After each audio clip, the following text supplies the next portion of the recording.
detrás de un nombre para recordar, donde el orgullo trans empieza a brillar. Por la igualdad, la lucha sin cesar, cada historia una fuerza que inspirar. Transgénero y activismo unidos van, en cada vídeo un futuro germinar. Hola, buenas. Soy Alejandra, bienvenidos a 80 Mundos, a la presentación de Fiat Lux de Lidia. Alejandra, presidenta en Alicante de Temis y delegada trans también. La que dirige Temis en Alicante. Pues eso. Delegada de Alicante. Tienes que decirlo. Yo estoy en Entendemos, soy delegada trans de Entendemos y tú eres la que lleva Temis en Alicante, en nuestra ciudad. Y somos asociaciones primas. Primas, hermanas, amigas, queridas. Amantes. Bueno, yo no voy a romper mi celibato. Sigue. Y yo que yo soy santa. Ni puta ni santa. ¿Quién decía eso? Eso era el título de la Veneno. biografía de la Veneno. Eso decía la Veneno, exactamente. La biografía de la Veneno de Valeria Vega. Bueno, pues Qué hoy hemos silencio encontrado es. en familia. Una familia pequeñita pero bastante buena. Bonita. Y nada, pues Fiat Lux se escribió el año pasado, ¿no? A ver, Fiat Lux lo terminé en noviembre, diciembre, sí, más o menos en esas fechas del 23. El 23. Y salió ahora hace poquito, a principios del 20... No, me equivoco, noviembre, diciembre del 24 y salió a principios del 25. Sí, un añico, y aquí estamos y creo que ya llevo unas 7 presentaciones en Alicante, distintos municipios cercanos de nuestra provincia. Fiat Lux, bueno, aquí me han puesto los dos por lo que estoy viendo. Fiat Lux nació... El libro anterior, mi primer libro, pues era una recopilación de artículos activistas. Y quería escribir uno sobre historia, para, digamos, un poquito completar todo el discurso que quería reflejar en este.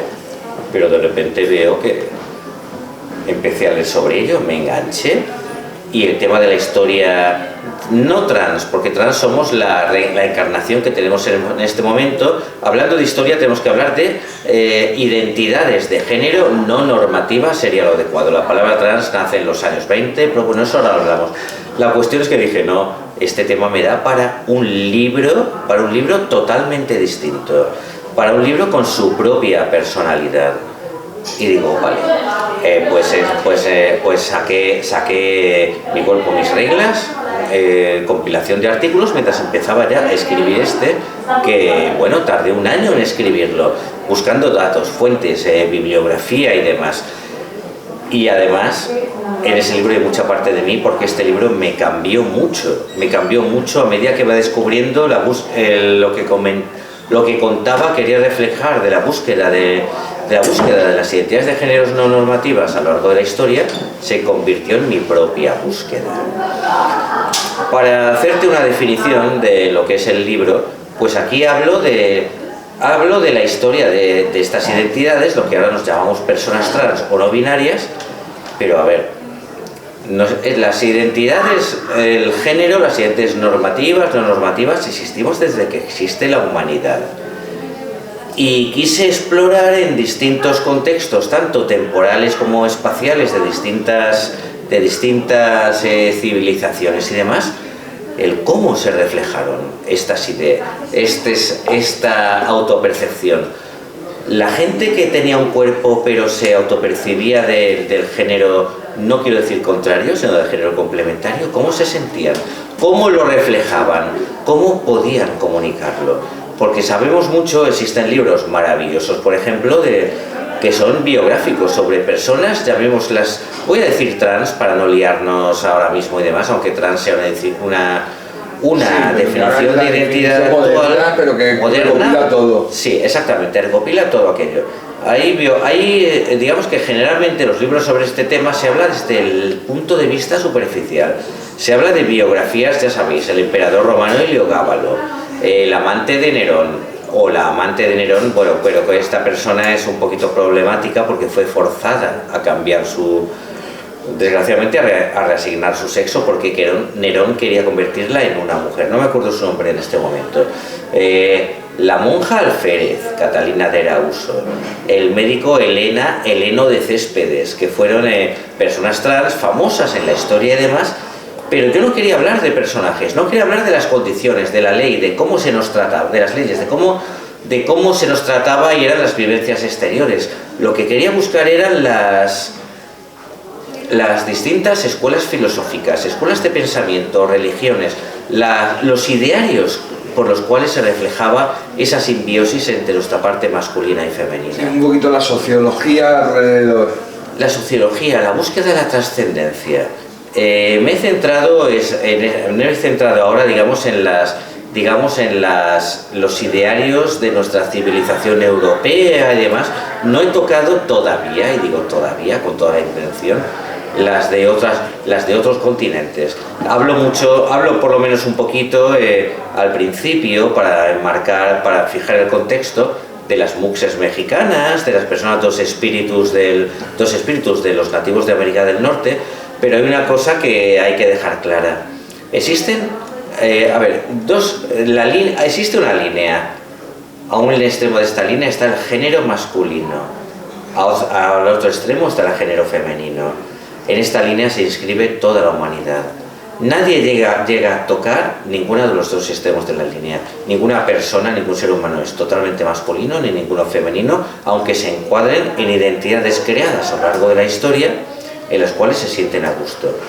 Ahora mismo, en nuestra época actual, se supone que existen unos 200 géneros o así.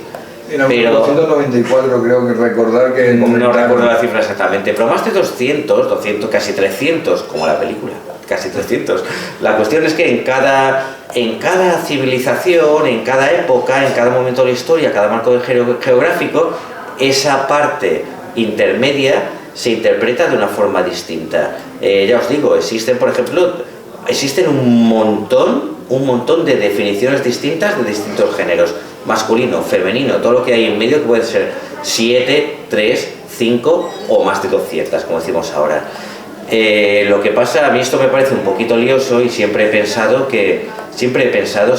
poquito a poco he llegado a la conclusión de que existe el género masculino, el femenino y el tercer género que está en medio, y cada persona, antes decía, existen tantas transexualidades, tantos géneros como personas trans. Pero lo cierto es que llegas a la conclusión de que existen tantos géneros como seres humanos. Todo el mundo somos distintos.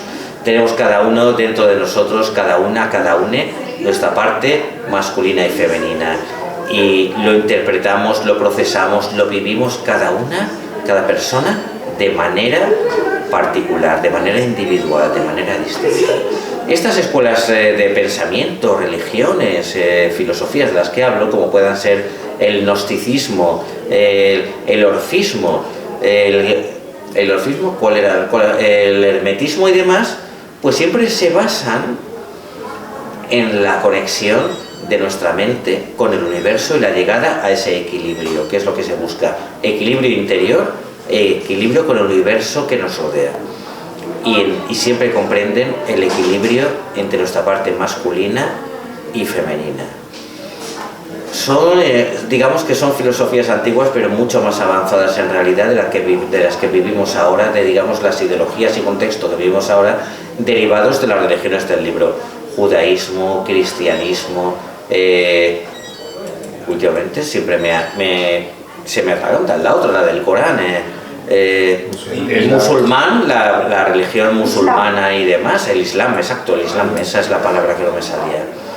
Las abrámicas. Las abrámicas, sí, las religiones del libro, que tú me ayudaste mucho en un tema que ahora comentaremos. Pero en estas antiguas, digamos que hay una diferencia. Las religiones de las que hablo, basadas sobre todo en la mentalidad griega, romana y demás, se basan en la búsqueda del equilibrio, la búsqueda de la trascendencia mediante el conocimiento y el equilibrio interior, en el cual está comprendido tanto el género masculino como el femenino, llegar a una igualdad dentro de ti. Las religiones abrámicas, las religiones del libro, se basan en la sumisión. La sumisión a los dictados de un dios autoritario, de un dios patriarcal. Y desde entonces de esos barros vienen estos lodos, que son los que vivimos en este momento como una especie de traje de goma, esa sumisión. Porque nuestra moral actual, ahora os describiré moral, ética y tal, nuestra moral actual se basa en estas religiones del libro. Y estas religiones del libro, ¿qué es lo que pasa? Pues que tienen una especie de pugna contra nuestro cuerpo. Nuestro cuerpo es malo. Nuestro físico es pecaminoso. El cuerpo es el diablo. La espiritualidad, nuestra alma, que dicen ellos, tiende hacia Dios, hacia su Dios. Se basa en la condenación del sexo no procreativo. Se basa en la superioridad del hombre, ya a nivel físico y psíquico, sobre la mujer. Y hasta ahí llegamos. En los anteriores se buscaba una igualdad bastante interesante. Yo he tomado tres arquetipos que son la leyenda, la odisea, que yo llamo en el libro la odisea de Hermafrodito, que es la personificación ideal del divino andrógino. El divino andrógino significaba equilibrio entre los contrarios, belleza, simetría, perfección. También hablo de la diosa Cibeles, la leyenda de Cibeles, que es interesantísima, en la cual se personifica el mito, el arquetipo de la diosa madre autogeneradora. Hablo del rebis alquímico, el que es la sagrada búsqueda, la búsqueda de algo que hemos perdido. El rebis es muy interesante porque habla del concepto de la media naranja, pero la media naranja siempre se piensa, ahora os comentaré un poquito cuál es la leyenda del rebis alquímico. La media naranja se supone que es todo hombre y toda mujer buscan su pareja, cada hombre busca a una mujer, cada mujer busca a su hombre. No es así exactamente, depende de qué versiones. Se trata de buscar el equilibrio y la simbiosis interior de cada uno de nosotros, nosotras, nosotres, entre nuestro lado masculino y nuestro lado femenino. Una de las definiciones más poéticas de esta parte masculina y femenina la anunció Jung, uno de los padres de los estudios de la mente, discípulo de Freud, en la cual pues llamó ánima a la parte femenina que vive en el cerebro de cada hombre, y animus a la parte masculina que vive dentro del cerebro, de la mente de cada mujer, y debía llegarse a esa integración. Pues es interesante, lo vuelvo al mito de Rebis, porque el mito de Rebis, un mito órfico, los órficos eran una especie de escuela de pensamiento en la época de la civilización griega, que eran adoradores de Orfeo y también veneradores precisamente de Hermafrodito. Esta leyenda, que llamémosla leyenda, el libro está lleno de historias distintas, de historias con las que quiero reflejar mi propia búsqueda y aplicarlas al activismo actual, al activismo trans, LGTBI, al activismo de esa simbiosis entre nuestro lado masculino y femenino. Pues esta historia se reflejó por primera vez, quedó escrita en el Banquete de Platón. Uno de los personajes que está en el banquete, que es una especie de diálogo sobre el amor y las distintas formas del amor, pues te cuenta la historia de que al principio los primeros seres humanos eran hermafroditas. Los hermafroditas se volvieron fuertes, se volvieron presuntuosos, quisieron conquistar el Olimpo y fueron corriendo, quisieron subir la montaña para luchar contra los dioses y hacerse dueños del monte divino. Zeus lo vio y simplemente para proteger a los dioses, tiró un rayo y los dividió a todos en dos, masculino y femenino. Desde entonces siempre se están buscando. ¿Y qué pasa? Pues resulta que en esta primera versión, la más arcaica de este mito, parece ser que había hermafroditas, masculino y masculino, y femenino y femenino. Se dice que en ese detalle Platón quería contar el principio, la razón de la homosexualidad.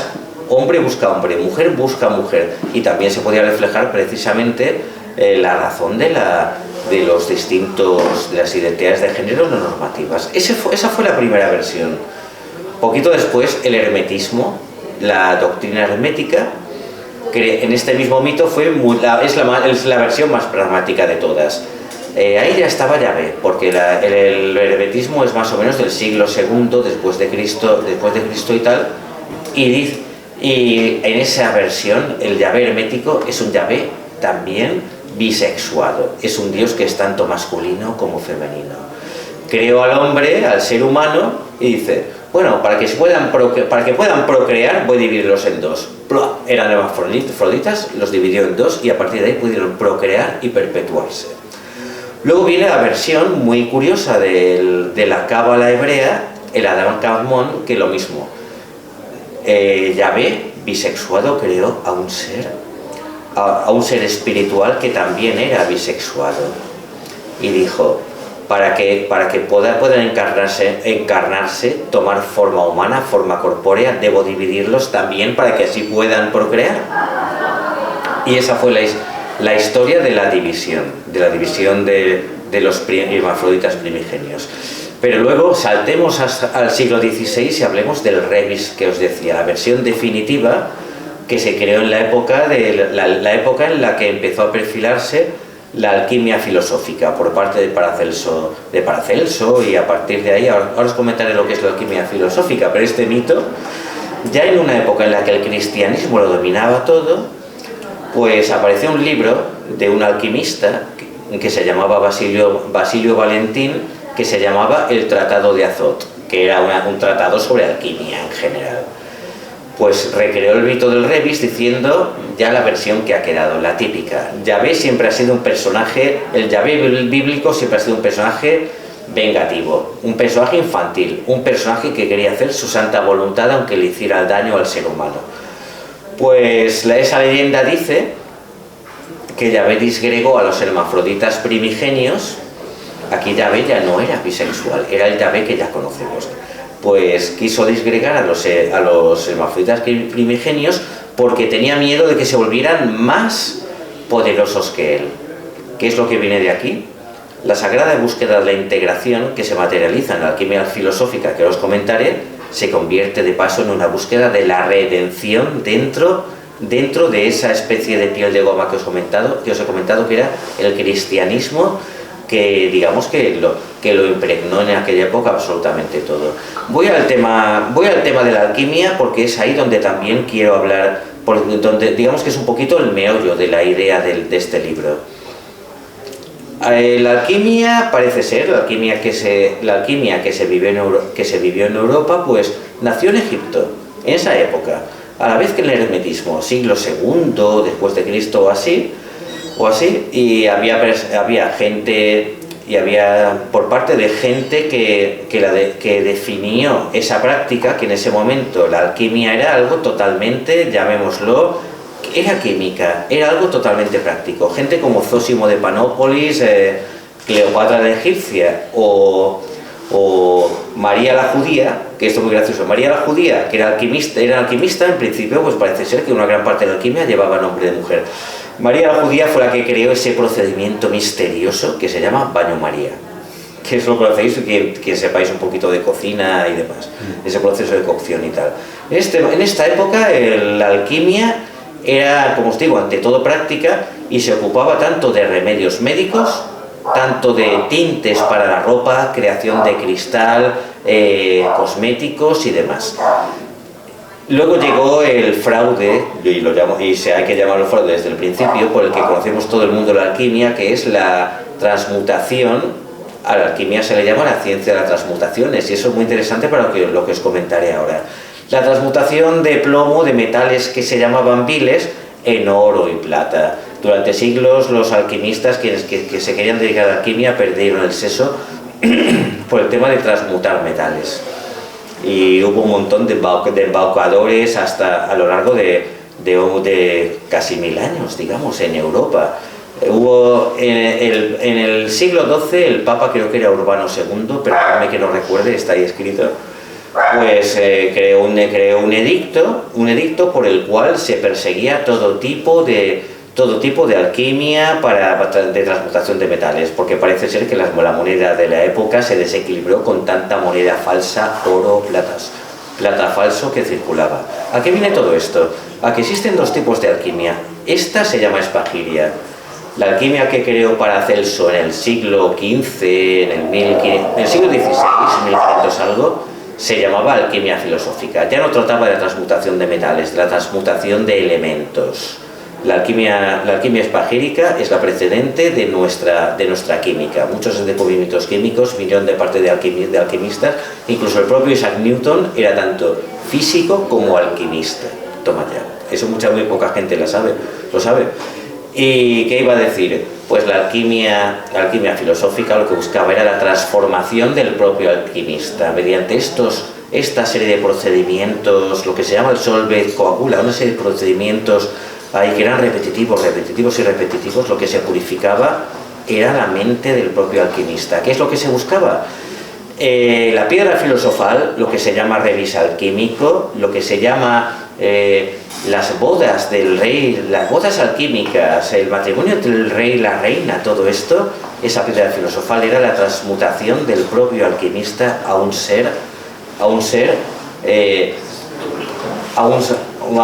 estado siguiente de humanidad totalmente purificado, espiritual. Y ese ser era totalmente constaba de los dos, era el equilibrio de los géneros masculino y femenino. Y eso es la alquimia que se persigue, es lo que perseguía la alquimia filosófica. Imaginaros a los alquimistas, imaginaros esas personas como a los adoradores de Cibeles que se castraban a sí mismos, cómo las identidades de género no normativas podían materializarse en unas épocas en las cuales todo aquello que no fuera sexo procreativo, hombre y mujer, varón y hembra, eran perseguidas. Ahí están los adoradores de Cibeles, los Gali, aquellos que se castraban y que se convertían, pasaban a ser mujeres. Aquellos que notaban su luz interior, ¿cuál era su salida? Convertirse en adoradores de la diosa Cibeles y pasar y expresarse como las mujeres que probablemente muchos de ellos, la mayoría de ellos, eran. En cuanto a los alquimistas, pues imaginaros a gente que también ya en la Edad Media, una época en la que dominaba el cristianismo y se perseguía todo tipo de expresiones tanto sexuales como religiosas distintas, como filosofías distintas, ¿cómo encontraban esa salida? Pues buscaban convertirse en ese ser, no asexuado, sino bisexuado. Buscaban convertirse en ese estadio superior mental y espiritual del ser humano. Buscaban esa purificación, la purificación de esos instintos que llevaban dentro, que no sabían de qué manera transmutarlos y de qué manera redimirse. Pues esas son las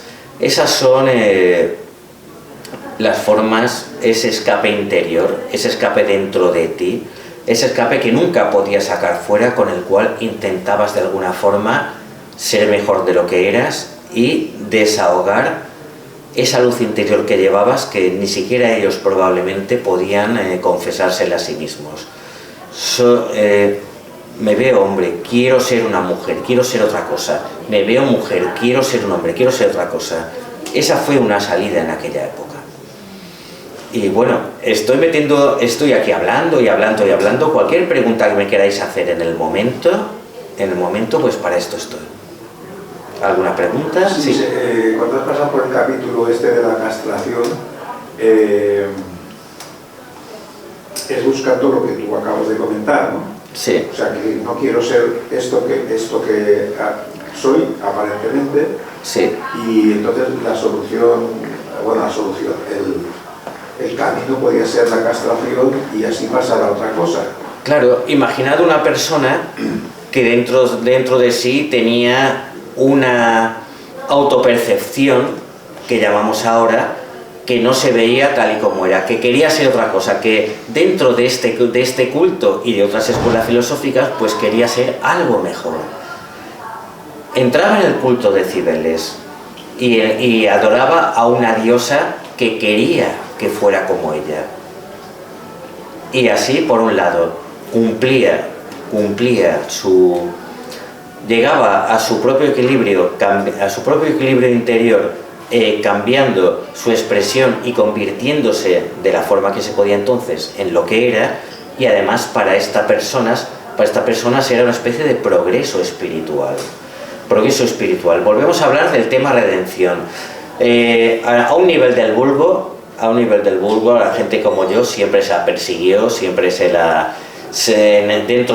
hablo dentro de las comunidades, de las civilizaciones europeas, griega, romana y demás, siempre se la persiguió como una depravación. Pero ¿qué pasa cuando llega un culto como el de Cibeles?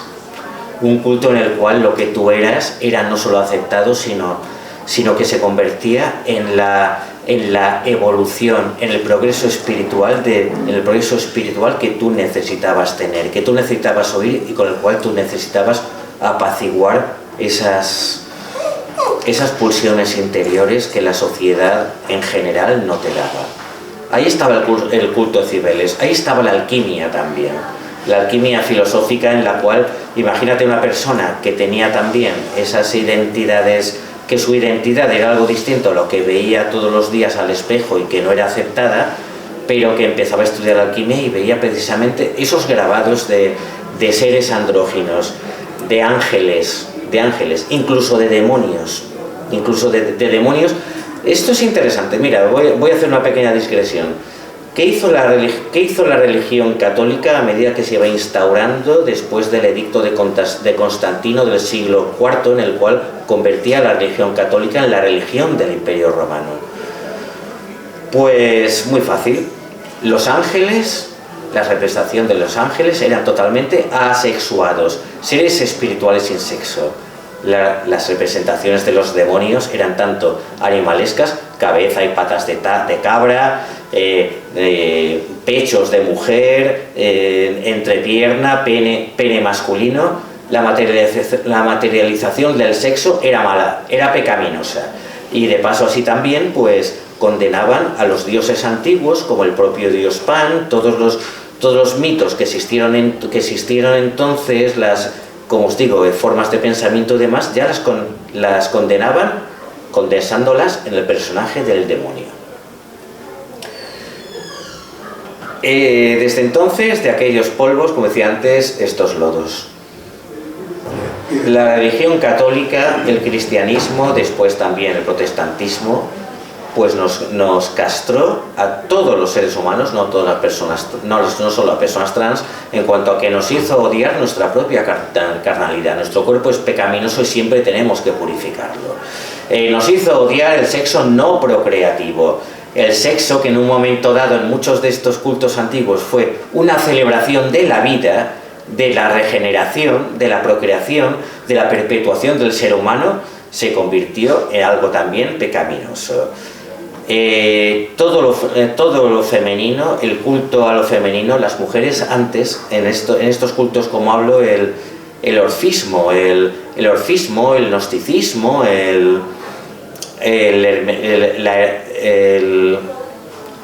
la filosofía hermética, eran intermediarias con el más allá. Se castró el papel de las mujeres dentro de las religiones, de las filosofías, de la trascendencia.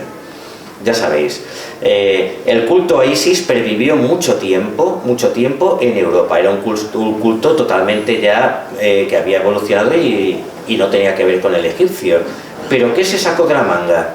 La madre de Jesús, la madre de Dios. He aquí la esclava del Señor, hágase en mí según tu palabra. Se perpetuó la imagen de la diosa, pero se la convirtió en esclava del Dios omnipotente que era Yahvé.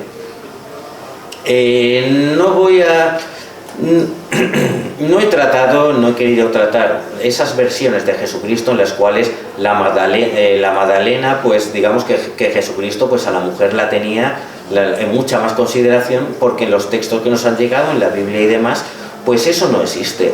No es una, digamos, son elucubraciones posteriores. No puedo hablar de ello porque no existe ninguna fiabilidad sobre esa teoría. Pero sí es cierto que fueron los cimientos del cristianismo los que establecieron esta sumisión de la mujer hacia el hombre. El hombre era lo principal. La mujer era, y ahora os diré, la mujer era una excrescencia, era un ser inferior al hombre. Y os tengo que decir que he conseguido hace poquito, pues, el tratado que escribió, una edición del año 30 de Gregorio Marañón sobre la intersexualidad.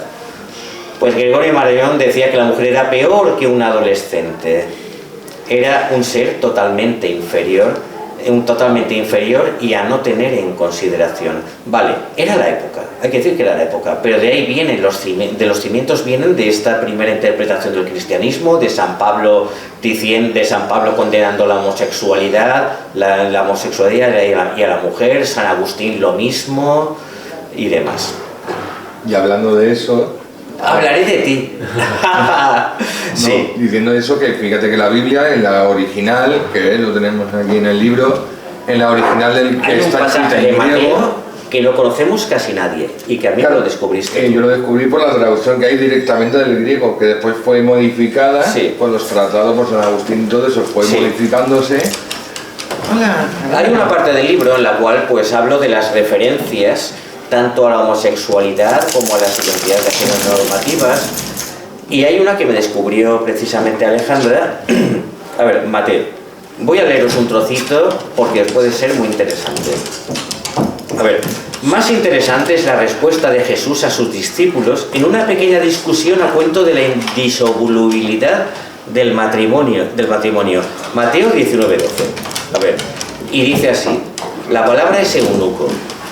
Dice, porque hay eunucos que nacieron así del vientre de su madre, y hay eunucos que son hechos eunucos por los hombres, y hay eunucos que se hicieron a sí mismos eunucos por causa del reino de los cielos. El que sea capaz de aceptar esto, que lo acepte. Palabra de Dios. ¿A que no conocíais la mayoría este pasaje? A ver, ¿por qué utiliza aquí el Jesús bíblico la palabra eunuco y no otra? Siendo otro muy distinto el contexto de la conversación, que era la indisolubilidad del matrimonio. ¿Es realmente este el contexto y Jesús utiliza un lenguaje metafórico o simplemente se han unido en las traducciones a lo largo de los años dos temas distintos? A ver, con respecto al primer tipo de eunucos, que nacieron así del vientre de su madre, aquí parece referirse a la intersexualidad totalmente, o a los hombres nacidos estériles. Con el segundo tipo, hechos eunucos por los hombres, pues se refiere evidentemente a eunucos artificiales, aquellos reducidos a esta situación para ser guardianes de harenes, ministros de los reyes, en culturas muy cercanas a la que entonces era la judía y con las cuales había comunicación. Y la tercera variante, cuando dice eunucos que se hicieron a sí mismos por causa del reino de los cielos. Pues en esa tercera variante es la que teológicamente hasta ahora ha dado más problemas. Los estudiosos católicos la suelen interpretar como una anticipación del celibato de los sacerdotes, de los curas, de los monjes, como concediéndole a Jesucristo una especie de don de la profecía. Muchas veces muchas explicaciones de la Biblia están cogidas con calzador. Pues más lógico sería ver en esta expresión una referencia a los cultos contemporáneos de la época, a los de Cibeles o a los de Diana, Artemisa, por ejemplo. Lo que estamos tratando aquí ya os he comentado antes. ¿Le está dando aquí Jesús una carta de validez a esta opción como voluntario sendero de búsqueda? Os juro que me encanta, ay, no te me la debes. No, pero es que no quería que molestara. Sí, pues fijaros, ahí se habla de eso. El personaje llamado Jesús, la persona que existió, o la persona ahí recreada por la Biblia, parece ser dándole una carta de validez a cultos contemporáneos de la época, la cual decía, esto también es un camino. Interesante, te lo digo, hasta que no me lo descubrió Alejandra, no conocía yo este párrafo, el cual me parece bastante revelador. En la Biblia es como muchas leyes, como la misma Constitución. A veces se dejan pasar gazapos de alguna forma y luego se intenta remediar mediante la teología. También dicen que, por ejemplo, la Biblia dice que Yahvé es los senos de Yahvé alimentan, amamantan a los creyentes, como queriendo decir que Yahvé, ese Yahvé bisexuado que comentaba antes. Y ellos dicen, no, los senos de Yahvé son, que la leche de los senos de Yahvé es la doctrina de la Iglesia. Metáfora, sí. Pues todo eso. Sí, pero bueno, una metáfora que se expresa a través de esas palabras que son muy claras. Sí, hay la mayoría de gente que defiende la Biblia. Jesucristo, Jesús, ya sabéis. Los católicos integristas. Todas estas, digamos, todas estas sectas evangélicas que nos vienen del otro lado del charco, que son más integristas todavía que los católicos integristas, no han leído la Biblia en su vida. O han leído 3 o 4 cositas y han visto los 10 mandamientos, la película. O Jesús de Nazaret, y no mucho más. Las traducciones modernas de la Biblia. Sí, que, por ejemplo, y la película Gore aquella de Mel Gibson. Que por ejemplo el 19:12 en la traducción moderna es el celibato de los sacerdotes, es en lo que se basa el celibato. No traducción, lo que interpretan los teólogos. No, de alguna forma tienen que armarlo todo. Del Vaticano, no en la traducción literal que se viene del griego antiguo. A ver, es que eso le concede a Jesucristo el don de la profecía. Bueno, se supone que el Hijo de Dios sí podía tenerlo, pero son cosas cogidas muy con alfiler, con alfileres, vamos. Bueno, siempre tengo aquí un par de textitos para leer y os voy a leer uno de ellos para que veáis un poquito por dónde va el libro, por dónde va la idea que os quiero comentar. A ver, dice, sobre el tema que estamos hablando, de la Virgen, de la transformación de la diosa y demás. El relato genesíaco de la creación de Eva anula para siempre el arquetipo mistérico del divino andrógino y con él el equilibrio y correspondencia entre las dos mitades iguales y la conveniente asumida estratagema de convertir a Eva en un ser nacido de una costilla de Adán relega a la mujer ya desde el principio a una posición de inferioridad, de rémora, de excrecencia.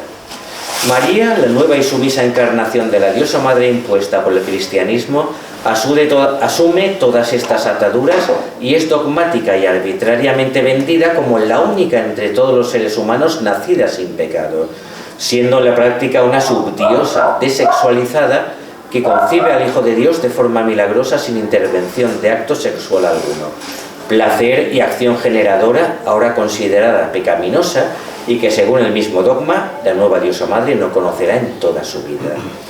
Las virtudes femeninas que propugnan las religiones judeo-cristianas son la castidad y el sometimiento tanto al hombre como a los preceptos del único Dios, naturalmente también masculino. Como última humillación, la nueva y ahora única religión les prohíbe a las mujeres, lo que comentaba antes, ejercer cualquier tipo de sacerdocio en su seno, lo que significa en la práctica proscribir de un plumazo su sagrada función ancestral como oráculo intermediaria con lo divino. La magia, los sistemas de adivinación, la astrología, todas las ciencias incómodas que promueven el contacto per se con otras esferas de la realidad, pasan también a ser proscritas y perseguidas al pasar a la categoría de artes diabólicas, circunstancia la cual propiciará y desencadenará, entre otras persecuciones, y ya en el milenio siguiente, la paranoica y carnicera caza de brujas que durante siglos asolará toda Europa. Todo atado y bien atado. Bueno, esto sigue un hilo que estoy tratando aquí, pero es un poquito mostrando la situación de la época, el cómo poco a poco se proscribe todo lo femenino, se anatematiza todo lo femenino y bueno, y se convierte, nuestra sociedad sigue siendo patriarcal, superioridad del hombre sobre la mujer. Ese dogma viene de ahí, pero bueno, no lo crea el cristianismo, no lo crea el judaísmo. Es un dogma muy antiguo que viene de las religiones de las civilizaciones del creciente fértil. Esas religiones expansionistas, guerreras, que buscaban ante todo pues ir conquistando territorios, y uno de los medios era el fomento de la natalidad. Todas aquellas prácticas, todas aquellas expresiones e identidades que digamos que atentan contra ese fomento de la natalidad, pues son perseguidas, anatematizadas bajo distintos cultos. Lo único que hizo el judaísmo primero, el cristianismo derivadamente después, pues fue amalgamarlas todas en una creencia, en una creencia única, por la cual el nacimiento se fomenta, y todas las expresiones que para ellos atenten contra ello son pecado, se anatematizan. Hablando claro, ¿de qué sirve esta sacralización de la procreación? Pues sirve, entre otras cosas, para crear soldados para el ejército, colonos para la sociedad de todos estos momentos, consumidores para la máquina, exactamente. Y ahí es donde llegamos a esta época actual, sociedad actual. ¿Quiénes fomentan los nacimientos, la natalidad? Hay que cuanto más nazcan mejor, tal, no sé qué. Pues precisamente las ideologías más de derechas, más retrógradas, aquellas que lo que buscan es precisamente, siguen perpetuando el consumo, trabajadores para la máquina, soldados, bla bla bla bla bla bla. Desde hace miles de años han sobrevivido y ahí están. Nosotros, gracias al universo, nosotros también hemos sobrevivido y ahí estamos. El otro día estaba cotejando cifras. ¿Sabéis qué edad tiene la humanidad? Estoy escribiendo un libro nuevo en el que hablo un poquito de todo esto, y puse la cifra de 200.000 años, que era la aceptada. Un par de meses después tuve que cambiarlo porque se había retrotraído a 300.000 años. El ser humano, el Homo sapiens, tiene 300.000 años de antigüedad. La primera civilización de la que nos puedan quedar tanto restos arquitectónicos como escritos, 9.000 años solo. Solo 9.000 años. ¿Desde cuándo existimos las personas, las identidades de género no normativas y las orientaciones sexuales no normativas? Desde que existe la humanidad, y probablemente desde mucho antes, porque se ha demostrado lo digo, el primatólogo Franz de Waal sacó hace poquito un libro que se llamaba Diferentes, en las que hablaba precisamente de expresiones, identidades de género y orientaciones sexuales no normativas en nuestros primates más cercanos. Chimpancés, bonobos, gorilas, tal y tal, y todo esto existe en nuestras especies más cercanas, lo cual quiere decir que se está investigando todavía cuáles son las razones de que este mecanismo natural, evolutivo, exista. Se habla de en cuanto a homosexualidad y tal, se habla de relaciones sociales, sociabilidad. A ver, el ser humano ahora mismo, por nuestra educación, no vamos a follarnos a una persona que conozcamos ahora, ni la vamos a ir a darle un beso, a abrazarla en plan sexual y todo eso. Entre las especies más cercanas a nosotras, sin ningún tipo de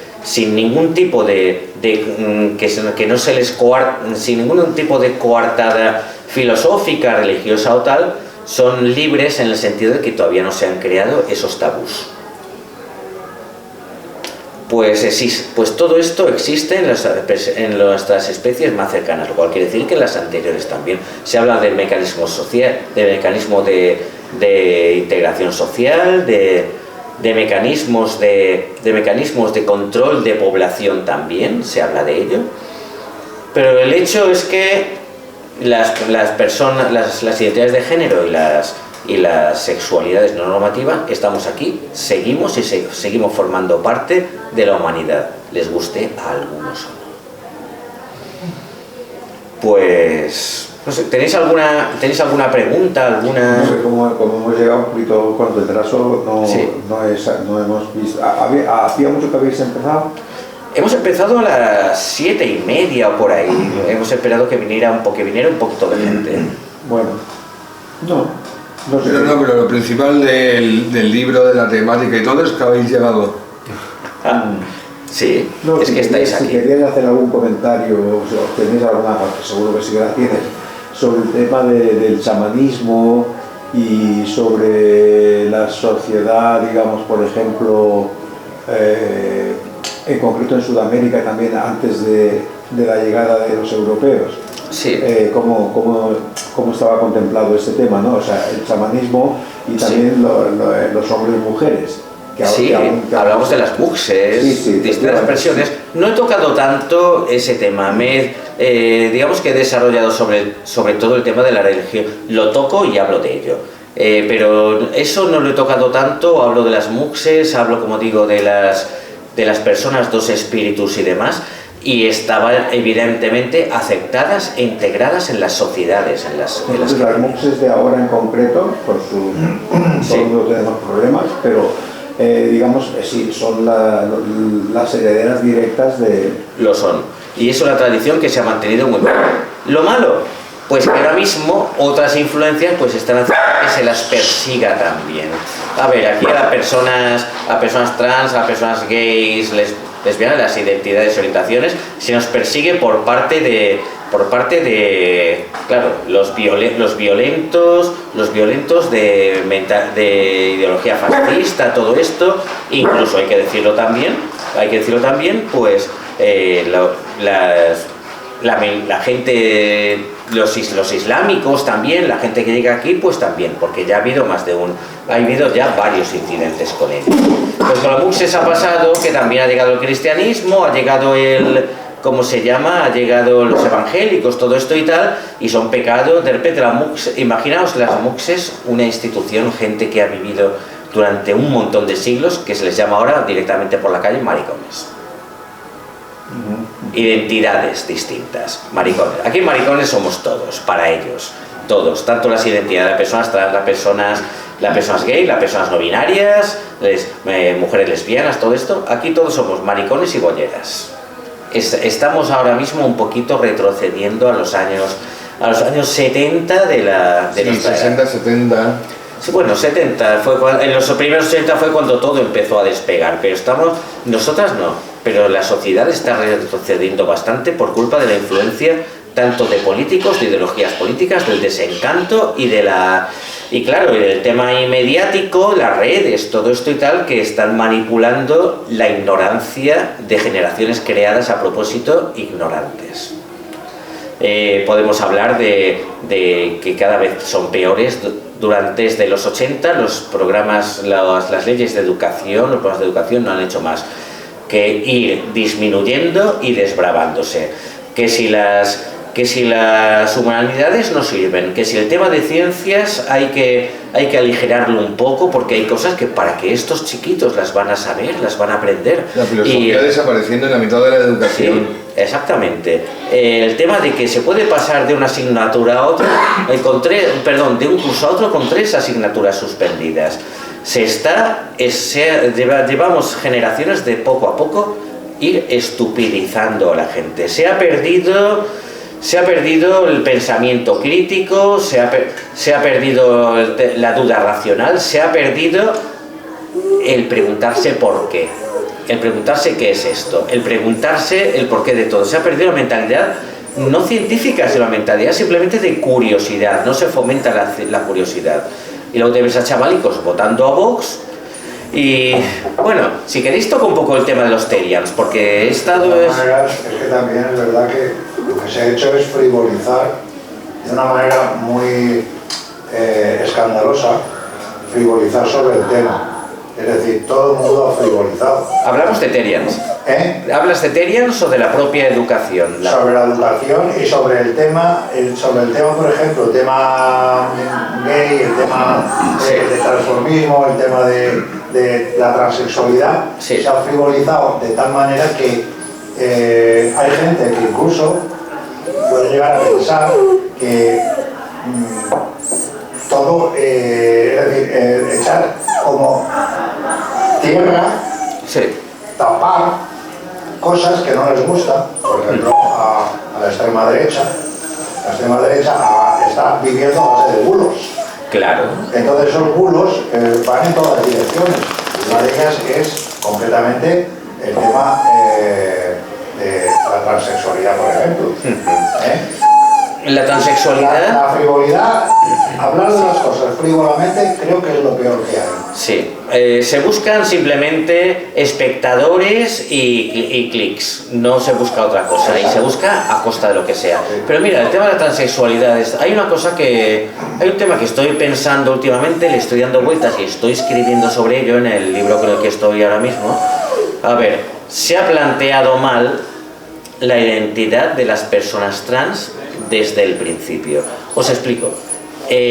Como sabéis, como os he ido comentando a lo largo de toda la charla, la palabra trans, las personas trans no somos otra cosa que la encarnación actual de las identidades de género normativas que a lo largo del tiempo y de las distintas sociedades y latitudes han ido variando, hemos ido reasignando nuestras identidades, cambiando.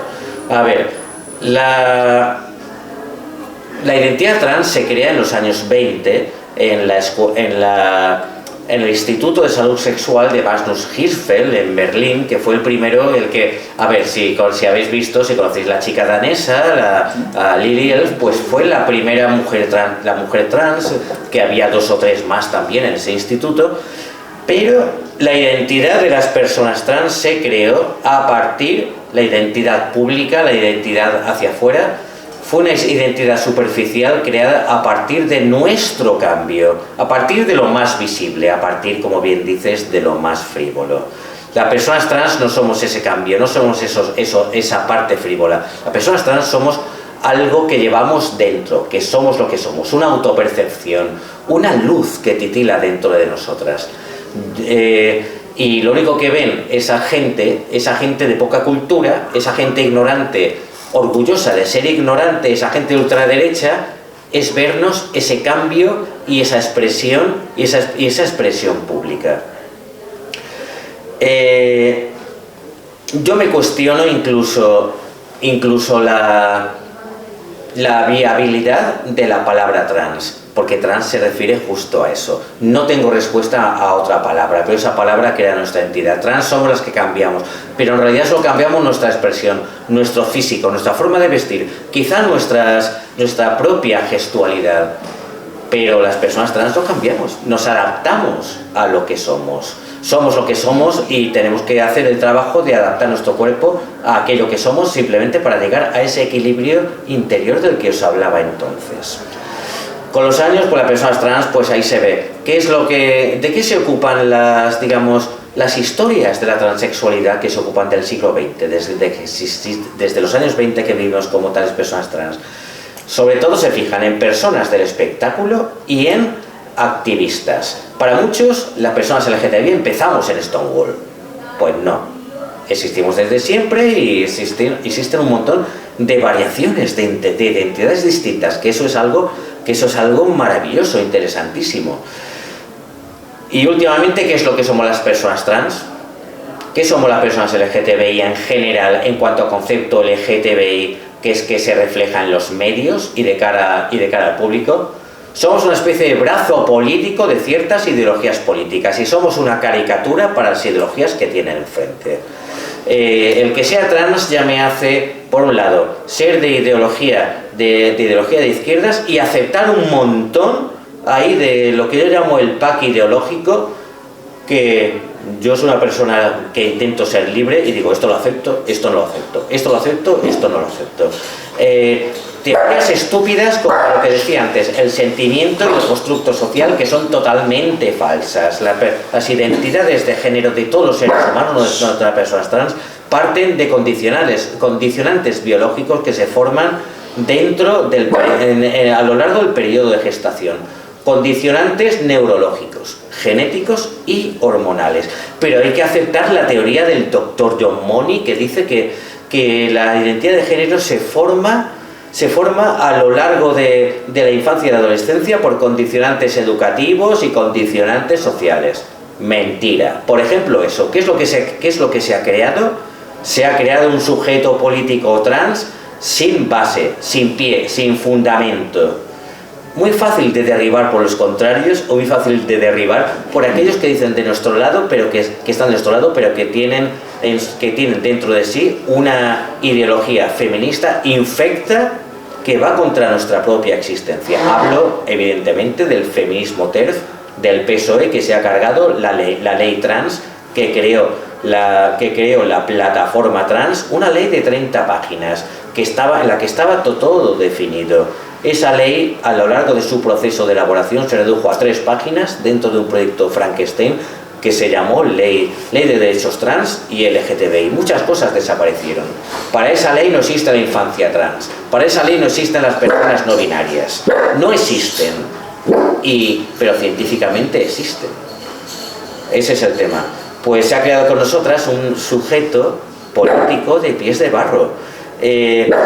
Pacifismo a ultranza, no pacifismo combativo, sino pacifismo. Yo no soy igual que tú, ay, si me pegas yo no te voy a responder. No me va eso en absoluto. Se nos ha convertido en víctimas también. Víctimas que nos valemos de nuestra condición de víctima. Se nos ha convertido, como digo, en brazo político de algo. Y cuando se habla de personas trans, el efecto halo nos convierte enseguida en brazos políticos de una ideología. Que conste que yo soy de izquierdas porque no tengo más remedio. Tengo que ser de izquierdas. Pero se ha convertido a las personas trans, a personas LGTBI, en un brazo político, en un ariete de ciertas ideologías. Y se nos utiliza, sí. Pero igual a nosotras que a mucha otra gente. Pero se nos ha desbravado, se nos ha desvirtuado. Claro, por eso venía a decir que se ha frivolizado demasiado y se ha mezclado en un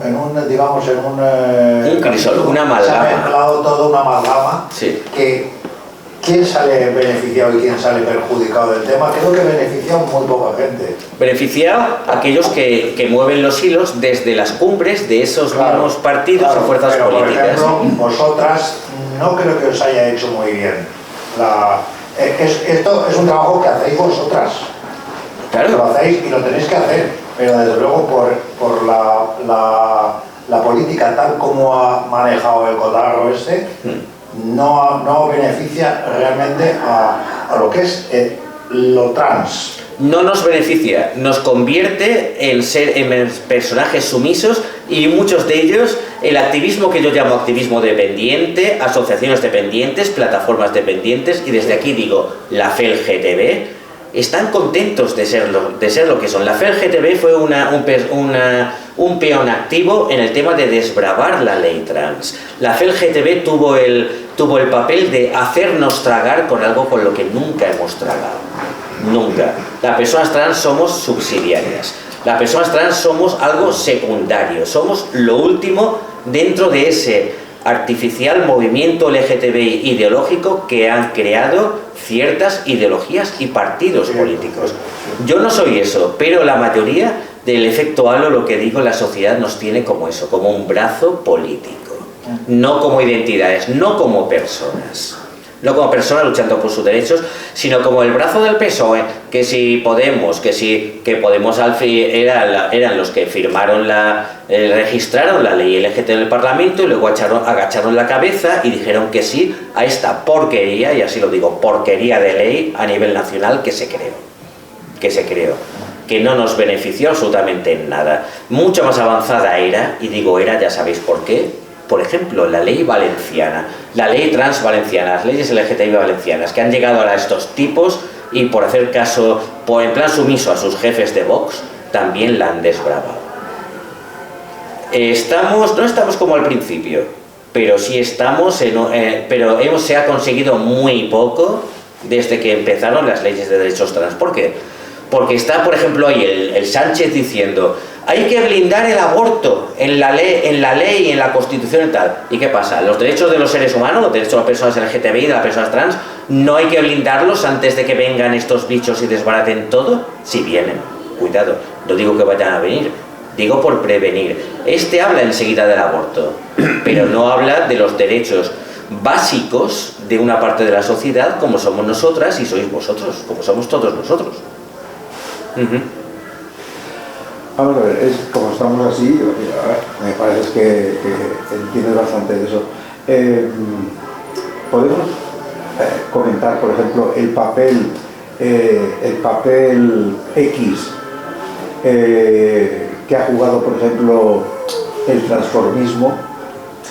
Ojo que yo he visto muchos espectáculos de transformistas y, vamos a ver, me llama mucho la atención que el transformista en general toma mucho como referencia a la mujer, pero a la mujer rica y famosa. Es verdad que se han dado ejemplos de todo lo contrario. Sobre todo personajes conocidos. Conocidos. ¿Qué de positivo y de negativo creéis que hay en eso? Porque desde mi punto de vista, o a mí me preocupa la imagen que hemos visto desde hace tantísimos años. O sea, yo no lo sé. Es que es una cosa que no lo sé si mira, el transformismo que se está haciendo incluso hoy en día en sitios baratos, porque hay un transformismo de lujo. Fíjate que dejo fuera a las drags. La drag para mí es una obra de arte. Es que una drag tiene una personalidad propia, no imita a nadie. Exactamente. Entonces es una exaltación de la belleza, de la ambigüedad, que a mí me parece muy positiva, porque por lo menos lo pones en duda. Sí. Esto es, bueno, de paso, digo que yo en mis espectáculos hago también un poco intuitivamente. O sea, a veces interpreto como una canción como mujer y yo la escenifico y intento que la historia se explique, sí, y cada cual que haga uso como quiera, pero no apuesto evidentemente con una pelucona y un no sé qué y un no sé cuántos, y luego además casi siempre con una especie de interlocución muy vulgar, que casi más te condena a las cloacas que a otra cosa. En fin, más o menos. Entiendo, o sea, yo no sé cuándo nace, yo lo veo un poco reaccionario. Entonces, no sé cuándo nace. O sea, no sé cuándo nace eso y por qué. Porque entiendo a las muses, pero eso es otra cosa. La muses era algo, además, trascendente, era algo espiritual. Yo es que yo te digo, los espectáculos que vengo viendo desde hace un montón de tiempo, ¿no? Sí. A mí me parecen denigrantes. No, o sea, es que no sigo mucho el tema. ¿En qué sentido, por favor, ilústrame? ¿En qué sentido denigrantes? Pues lo he dicho antes, o sea, sí, a mí no me acaban de gustar, porque, y lo puedo entender, si me pongo a pensarlo lo puedo entender, porque puedo entrar en el clon perfectamente, y yo sé que hay un dolor y que hay una marginación debajo, o sea, sí, eso lo sé. Pero bueno, pues en el amplio abanico de personalidades que hay en lo gay, digamos, bueno, pues esa es una puesta en escena, una vía de escape. Sí. ¿Qué tiene de reivindicativo? Eso es lo que no acabo de entender en su plenitud, porque ya lo he explicado antes, lo que veo en los escenarios me parece que es un poquito echarse mierda, pero bueno, vamos, tampoco soy muy radical, es una cosita que me va por aquí. Sí. ¿Qué te parece o qué os parece? Es que te estoy preguntando porque yo no estoy mucho en el tema, pero tú estás. Sí, mucho yo estoy. Más. Sí. A ver, también hay que situar que el transformismo, ese base, viene de la época franquista, de una represión, de una falta de educación muy grande, y era como una forma de escape totalmente a ese mundo. Era como, en este momento nos podemos liberar, y como faltaba también la educación, porque la contraían y estaba muy controlada, la falta de educación hacía que ese proceso no sabían cómo expresarlo. Sí. ¿Qué es lo que ha pasado ahora con las drag? Que la drag es la evolución del transformismo. Cuando has metido educación, has metido un poquito de evolución y ha crecido, pero el drag es los antiguos espectáculos de transformismo. Lo único que es eso, es la educación, la liberación. Ya estamos más liberadas, ya no es lo mismo que antiguamente. Antes era todo. Bueno, ¿dónde eran los espectáculos? En el barrio chino de Barcelona, en Carabanchel, en los sitios de Madrid, de los barrios de ahí más oscuros. Era donde más podíamos escondernos, liberarnos y todo. Estoy de acuerdo. Y además estoy de acuerdo en que la reacción ante una vida que es corta y ante una marginación puede perfectamente ser esa. Hoy en día ya no lo veo tan justificado, pero bueno. No en todas partes, pero estamos volviendo a necesitar esa transformación. Es un arma. Es un arma reivindicativa, pero propia también. Salud mental. Más o menos también, Demasiado propia, diría yo, demasiado específica. todo eso, fíjate que eso lo he preguntado y no es que lo acepte, es que pienso que es así, pero que aún para mí, o sea, para mi forma de ver, como persona, o como activista también, pues eso sí que es el eterno misterio, ¿no? Es el eterno dilema. Que yo, por ejemplo, en los desfiles del orgullo gay, a mí eso no me importa tanto, porque en el desfile del orgullo gay es que se ve de todo. Sí, esa expresión de cada uno. Exactamente, entonces lo veo así, pero tan específico en un escenario, haciendo ya esos papeles de... Bueno, tú dices que ahora mismo está haciendo falta un poco... Pero dejan fuera demasiadas cosas. Bueno, se preocupan no sé de qué, o sea, se basarán en eso que tú has dicho, que yo lo entiendo. Claro, es una liberación del momento. Sí, lo entiendo, pero lo veo... A mí me intoxica. Y también creo que quería intoxica contestar un poquito. también a la parte que decías de las Pero que bueno. se ponían a las grandes mujeres y todo. Era eso, eran esas grandes mujeres dentro de este capitalismo patriarcal. Sí, eran más libres que... Eran más que las libres, marcas. eran empresarias, Claro. tenían todo lo prohibido que teníamos, Sí. que teníamos las mujeres, las personas LGTB en ese entonces. Todo eso lo sé. Y que es lo que están intentando también volver. Es que estamos en un momento de situación de que la pelota se está yendo, pero a la vez ya está volviendo, ya está rebotando. Este es un momento, creo que quieres decir, y eso lo digo yo como persona trans, en la que tenemos que visibilizarnos en todas las partes posibles, estar en todos sitios, Sí. hacer lo que no quieren que hagamos, decir lo que no quieren que digamos, estar y que se nos vea donde no quieren que estemos. Bueno, este es un momento muy importante. El tema drag, el tema transformista, en el cual yo ya os digo que yo sobre todo soy un tanto desconocedora, yo lo veo como parte de eso y lo veo como un poquito, como una parte más, un poquito de combustible a nuestro activismo de todas. Una fuerza de choque más. Una fuerza de choque más, Sí, sí, exactamente, claro. en la que yo, pues ya os digo, no sé mucho, mi fuerza de choque la hago por mi lado, pero me parece naturalmente una buena contribución, es decir, aquí estamos, transgresión. ¿Qué es el transformismo? Es transgresión. Sí. Y eso es muy importante también. Me gustaría mucho que mi ideal sería que todas las personas LGTBI nos naturalicemos de una vez, seamos parte de la sociedad y seamos aceptadas o nos abramos el paso a codazos dentro de la sociedad. Pero mientras tanto ahí está la transgresión. ¿A quien le molesta? Que se moleste. No, claro, además Sí, de que sí. se molesta, es que come. De eso se trata. Es decir, que es Sí. porque no está...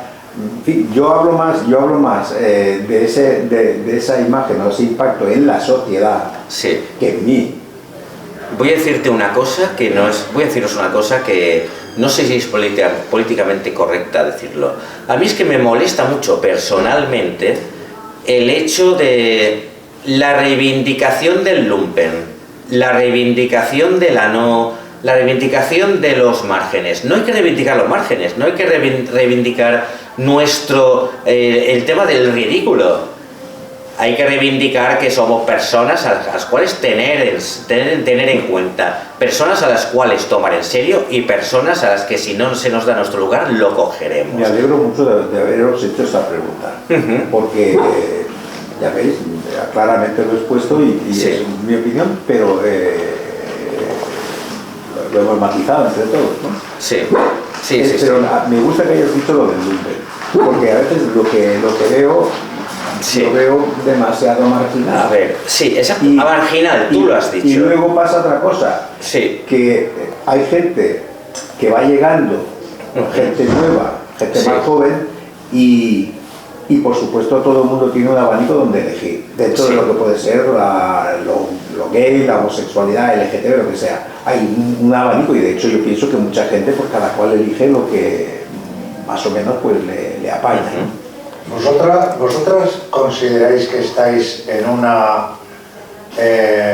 digamos, en un colectivo tan amplio que debéis estar en ese colectivo o debéis estar aparte? Como algo superior. Por ejemplo, el colectivo LGTB abarca todo. Bueno, un momento, Nacho. Hace ya tiempo, hace años incluso, 2, 3 años X, que están saliendo artículos de fondo donde ya se toca el tema de la transexualidad de una forma seria y como aparte del transformismo. Es que no es lo mismo. No es lo mismo. El que quiere saber, sabe. Sí. A mí, por ejemplo, un tema que me interesa y yo estoy informado sobre eso. Hay muchas personas trans que empiezan a soltarse, empiezan a crear su imagen en el mundo del transformismo. Y llega un momento, el transformismo muchas veces es, exacto, una pista, es el lugar desde el que vuelas y te conviertes en la persona en la que eres. Eso es interesante, y cada persona trans vivimos nuestra transición de una forma distinta.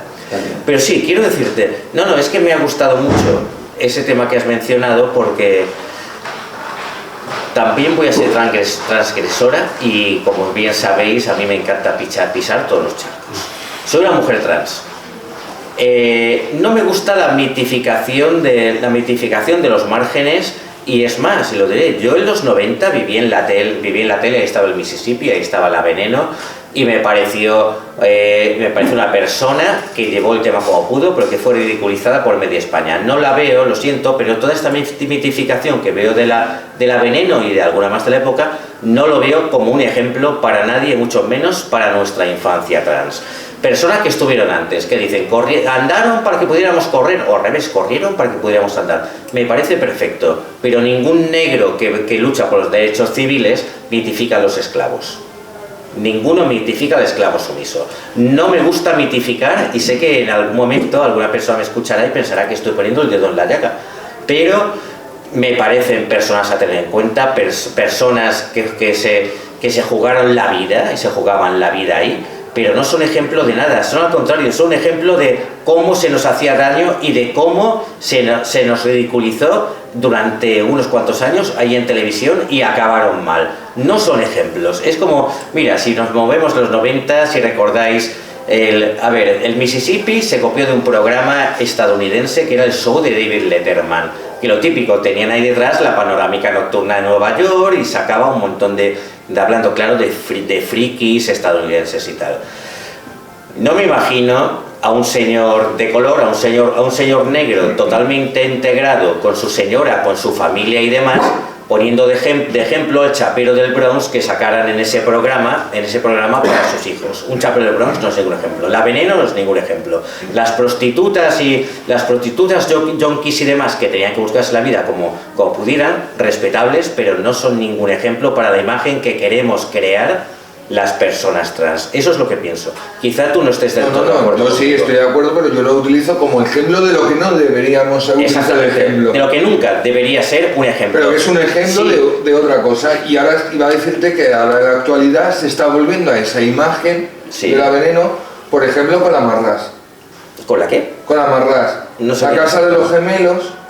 El programa eso de Telecinco, estilo de mezcla entre el Gran Hermano Hotel Glam que se hizo por YouTube, pues pusieron a Marras, a Chelín, una drag, y están volviendo esos ejemplos al mundo de YouTube, al mundo de Internet. Estamos volviendo una especie de los 90 mezclado con los 60, 70. Es una mezcla muy rara. Te digo, hay chavalicas, alguna página trans que me han dicho a mí transfoba por decir lo que estoy diciendo en este momento, cuando es todo lo contrario. Cuando los ejemplos deberían ser ejemplos edificantes. Ejemplos, yo qué sé, tenemos por de éxito. Edificantes de éxito, gente que se ha integrado, gente que ha vivido una vida de persona. Y si no tienes éxito tampoco pasa nada, pero bueno. Sí. Si no tienes éxito tampoco pasa nada, porque tampoco todos los heteros ni nadie Nadie, pero entre los heteros un navajero no es un ejemplo, un yonki no es un ejemplo, un chapero o una prostituta, y digo, no estoy en plan clasista, pero hay ejemplos y hay cosas que no son ejemplo. Para mí la Veneno precisamente es seguir reivindicando esos márgenes como si fuera de ejemplo de algo, y es folclore, no es la pobrecita, pues bueno, acabó como acabó, se rieron de ella toda la vida. Es un ejemplo de historia, de cómo nos trataban, las consecuencias del trato Sí. Y cómo no deberíamos consentir ese trato. Vuelvo al mismo ejemplo. No se conoce el nombre de ningún esclavo negro sumiso que lo pasara mal y que al final se lo cargara su amo o lo que fuera. No son ejemplos. El ejemplo es el esclavo negro que aprendió a escribir, que salió de ahí, que se convirtió en político, algunos de ellos hay. Esos son los ejemplos para que han sido muy combativos. ¿Qué? Artistas que han sido muy combativos. Claro. O Bowie mismo, ejemplo para nosotros. Bowie es un artista combativo, sin ir más lejos. Josephine Baker, o sea... Claro, Josephine Baker, misma. El mismo Maurice Chevalier, que era gay y ahí llegó, y hay muchos, pero muchos. Sí, Maurice Chevalier. Sí. De la misma época que Josephine Baker. Pues al principio, quiero decir, y que luego, pues un montón de gente de nuestra comunidad, y digo comunidad de la LGTBI, aunque hay algunos que siempre están, que si las trans, que si los trans, que si no existen las... incluso las personas trans, ya sabéis que esta no tiene tetas, esta es un maricón hormonado que no se ha operado, y toda esa mierda, de la cual paso. Yo voy a la mía, yo investigo, yo busco conocer y saber. Lucho por la humanidad en general, aunque a veces a algún ejemplar de humanidad te gustaría agarrarle de hostias, pero creo que es lo más honesto que puedo hacer, sinceramente. Bueno. Ha sido estupendo. Sobre el tema de los Terians. Sí. No, es que el tema de los Terians, yo he tenido una evolución mis ideas han tenido una evolución en los últimos tiempos. Lo primero, cuando salieron los Terians, me reventaron, me caían gordos porque pensaba, precisamente porque los estaban comparando con las personas trans. Luego empiezas a tirar un poquito del hilo. Los Terians existen desde los 90. Son chavalicos y chavalicas que según una máscara de animal, y según dicen ellos, si son chavalicos y chavalicas, decir, yo es que me autopercibo tal, son palabras que han oído, no saben dónde, igual que dicen, es que somos como los chamanes, antes que has hablado del tema chamánico, somos como los chamanes que tenían un animal totémico, pero ¿qué vas a saber un nene de 12 años, una nena de 15 de animales totémicos? Son una pequeñita tribu urbana y mucho más pequeña de lo que parece. Parece ser que se ha engordado el tema de los Terians, que ya os digo, lleva desde los 90. Se ha engordado en plan mediático para distraer de otros temas, y sobre todo en Estados Unidos, igual que el bicho naranja se ha montado una guerra ahora para lo de Epstein, pues lo de los Terians también era parte de distracción de muchos temas, incluido Epstein. Los Terians... Sí. No, pero espera, continúo. Se han hecho quedadas Terians en un montón de capitales en España. ¿Qué han ido? 4 Terians y una multitud de chusma a acosarles, a reírse, a hacerles vídeo y demás. Y yo pregunto, ¿quedada Terian? Es que me parece incluso... dicen que esas quedadas Terians no las han creado ellos, han sido creadas en internet por parte de gente que quería precisamente potenciar el tema para armar follón. Sí. Pero quedada Terians, toda esta multitud que se ha juntado ahí, ¿quién son más bestias? Terian quiere decir bestia en griego. ¿Quiénes son más bestias? Los chavalicos y las chavalicas que juegan a ser un animal, o los animales que van allí precisamente a acosarlos, a filmarlos. Esas multitudes son las verdaderas bestias, y esas multitudes son exactamente lo mismo que las que en la época de la Revolución Francesa iban a ver a los guillotinados, y el mismo público que iba a las ferias de freaks en el siglo XIX y principios del XX, entre las cuales se encontraba gente como nosotras. Esas son las bestias. Sí. Hablaba de desculturización, hablaba de la conversión de animales, de la chusma en Occidente, en animales que solo se mueven por instinto, por odio, porque son perfectamente manejadas para cumplir los fines de una minoría. Esos son los Terians. Diría que hasta un artista puede hacer quedada Terian, van 4 de señuelo, y luego decir, ahí tenéis a los Terians. Es que es la verdad. Esas son las bestias, y los sinvergüenzas, los listos que les conducen, es exactamente contra quienes estamos aquí, los activistas de todo tipo de activismo, luchamos y debemos luchar. Eso es lo que quería comentar sobre los Terians, que mucha tontería, pero ¿quién es el animal de verdad? ¿Quién es la bestia de verdad? Muy bien. Simplemente eso. Ha sido un... Sí, falta que aportar. No, sí, yo voy a decir que Sí, perdón, sí te... lo de los Terias, toda la polémica que está habiendo, estoy coincidiendo que es una programa hecha por el capitalismo por una estrategia de para esconder, porque esto mismo hace unos años podía haber sucedido con los furries. Sí, los furros, sí, pero esos estaban, era un rollo más lúdico, estaban en las convenciones de comiqueros, de un rollo Claro, friki, pero no, yo solo digo eso, a los furros se les contemplaba con simpatía. ¿Cómo ha cambiado la sociedad para que a unos chavalicos y chavalicas que les apetece llevar una máscara de animales, se les odie?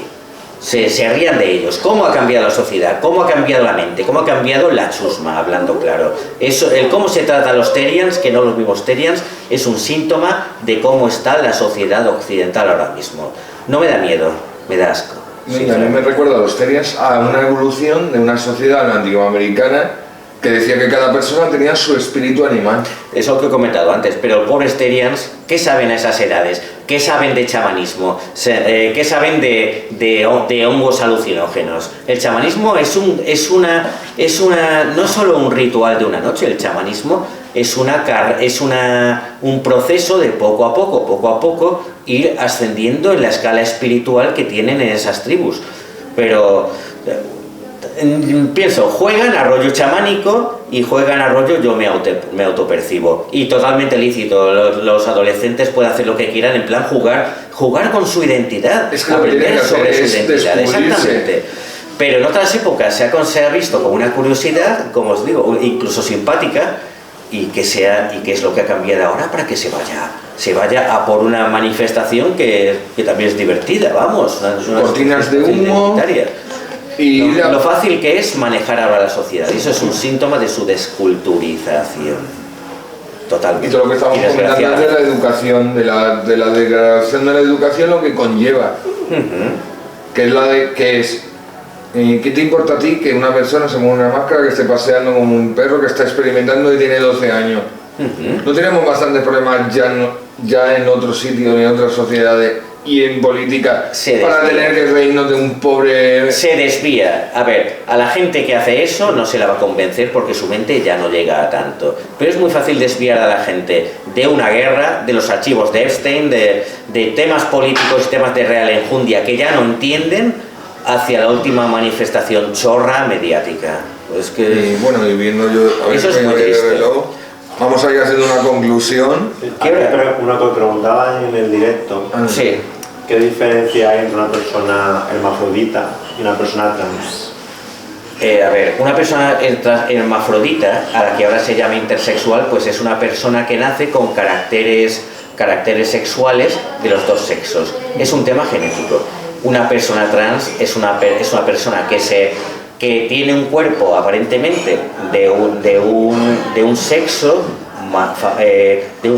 varón o hembra, pero que se autopercibe interiormente como del otro. Se ve al espejo y ve ese conflicto entre el cuerpo que ve y lo que sabe que es. Y como he comentado antes, pues los condicionantes de las identidades no normativas, las identidades trans e identidades no binarias, se forman durante el periodo de gestación y son condicionantes tanto neurológicos, genéticos como hormonales. Me gustaría tener delante a un biólogo, a un genetista, a alguien que sepa de esto y preguntarle, bien, ahora que por fin se ha descubierto, demostrado estos condicionantes genéticos, la transexualidad puede estar emparentada con la intersexualidad, cosa que no sé y no voy a decir ni sí ni no porque no tengo ni idea ni tengo datos para decirlo. Pero sí es una pregunta que me hago desde que se descubrió que nuestra identidad se basa también en genética, neurología y hormonas. Eso es algo que ya no sé. Pero bueno, por ahora es lo único que puedo decir. Mira, yo a eso tendríamos que invitar a Antonio Guillamón. Ya lo invitamos aquí, pero entonces yo no tenía esa pregunta. Vino aquí a 80 Mundos la otra sede. Vino precisamente porque Antonio Guillamón es el que ha dirigido el primer estudio que buscó los orígenes de la identidad de género un estudio que duró 15 años, un estudio interdisciplinar a nivel internacional, en el que se barajaron un montón de métodos, una serie de conclusiones, y se llegó a la conclusión de que esos condicionantes genéticos existen. La identidad de género de todo ser humano, no solo de las personas trans o no binarias, se basa en estos condicionantes genéticos. Claro, ¿cuánta distancia hay de eso a decir que nosotras seamos una variante de intersexualidad? No lo sé, y es alguna duda que me gustaría aclarar.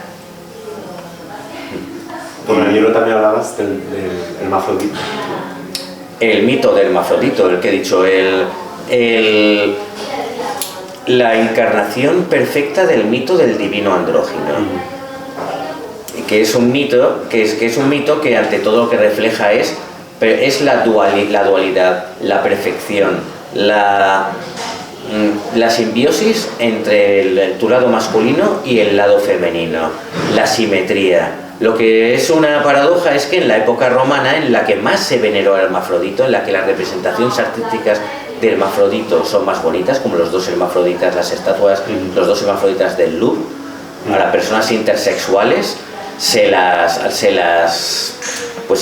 perseguía, se las despreciaba, y muchas veces nacía un niño intersexual y lo asesinaban en el momento, lo tiraban al mar como para que se disolviera en el seno de la diosa madre y volviese a nacer.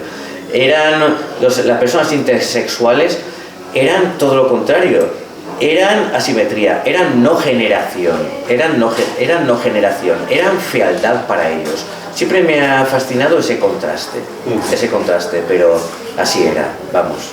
Eso sí, el mito del hermafrodito era la perfección, era la encarnación de la perfección y del equilibrio, como os digo, entre las dos partes, el lado masculino y el lado femenino, que luego, después, en su proceso de individuación, con todos estos datos que os estoy comentando, desarrolló Jung más tarde. Pues ya vamos a ver, porque no nos vemos, que nos cierran estando aquí. ¿Sabéis lo que me encanta? Que cada vez que hago una presentación, dependiendo de quién me presente, de la gente que está ahí, salen cosas distintas. Y eso me gusta. Enriquece. Sí, enriquece. Ya veremos mañana estamos en la vila. ¿En la vila? Sí, en Villajoyosa. Lo presento en la sede de la Universidad de Alicante que hay en la vila. Y a ver qué tal se nos da. Muy bien. Aletas de un nombre para recordar, donde el orgullo trans empieza a brillar. Por la igualdad, la lucha sin cesar. Cada historia una fuerza que inspirar. Transgénero y activismo unidos van. En cada vídeo un futuro.